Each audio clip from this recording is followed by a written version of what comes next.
Okay, so Isabel's never jumped this horse, and he is a little bit unpredictable. He can jump a little big sometimes, and he can also be quite casual. So again, a good exercise or good way to introduce the horse and rider to jumping is make it really, really easy. So I'm going to put these poles here on the ground in a moment, and Isabel's going to trot over them once or twice, give them every chance for success. And then I'll make it into a little cross, and Isabel's going to trot in. So when she trots into this fence, a common fault we see is people starting to get fast because they're nervous or anxious, or they think that speed is what does it. I'm looking for a consistent rhythm and a nice curve to the fence. Once she's trotted over it once or twice, I'm going to ask her to canter over it. And again, I'm looking for her position. As she comes in, light seat, bottom just touching the saddle, upper body nice and strong, tall, not straight up and down, but tall. And I want weight in the stirrups. So if I was going to do a percentage, I'd think of 60% to 70% of your weight in your stirrups, 30 to 40% of the weight in the saddle. I see a lot of riders with too much weight in the saddle, and when that happens, basically you're not using your ankles and knees and hips as shock absorbers. So when the horse leaves the ground, what we should really see is a slight closing of the angle in the ankle, knee and hip. The hip is the big one. We see the hip angle close over the fence. What we see often, or a common fault, is riders pressing up in their stirrups and taking their hips forward, and then when that happens they tend to pivot on their knee and the lower leg goes back. And if you think about it, the knee becomes basically the main point of contact. We've got the lower leg behind the knee and we've got the rest of the body in front, and that's not a very balanced picture.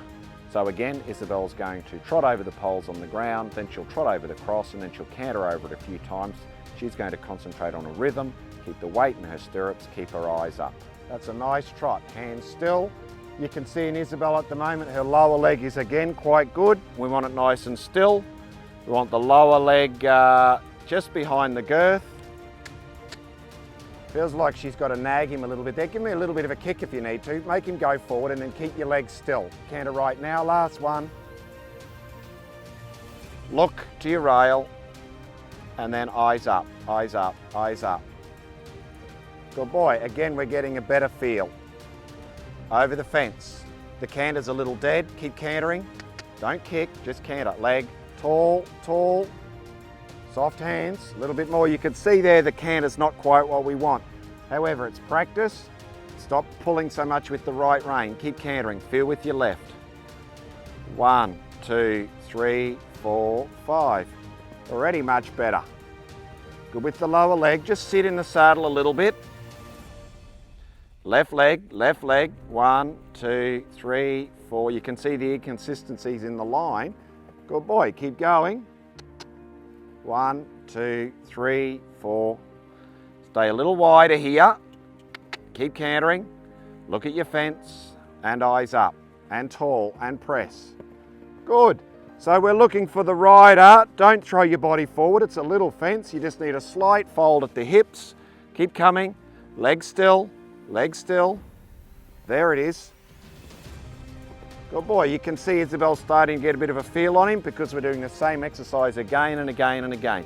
5, 6, 7. That was very good to the last. So Isabel's gone all on the right rein there in those last couple of exercises. We would do them on both reins, left and right. From the last exercise where she has gone just over the cross on the circle, I'd want her to go on the left rein as well. Make sure she gets left lead all the time. And the next step up from that is to do a figure of 8. So jump the rail or the cross, going left, be on the left lead, and then cruising round and over the rail, change to the right.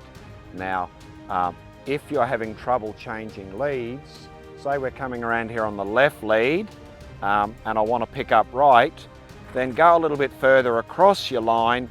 Make sure that you come to the fence nice and straight, or even slightly past the centre of the centre line of the fence. Make sure you use your outside rein, get slight flexion right, keep your right leg against him in order to get the change of lead after the fence. If you don't get the correct lead, well, you can come around and try again, and you can jump the fence and do a small circle afterwards to make it quite uncomfortable for the horse, so they realise it would be easy to be on the other lead.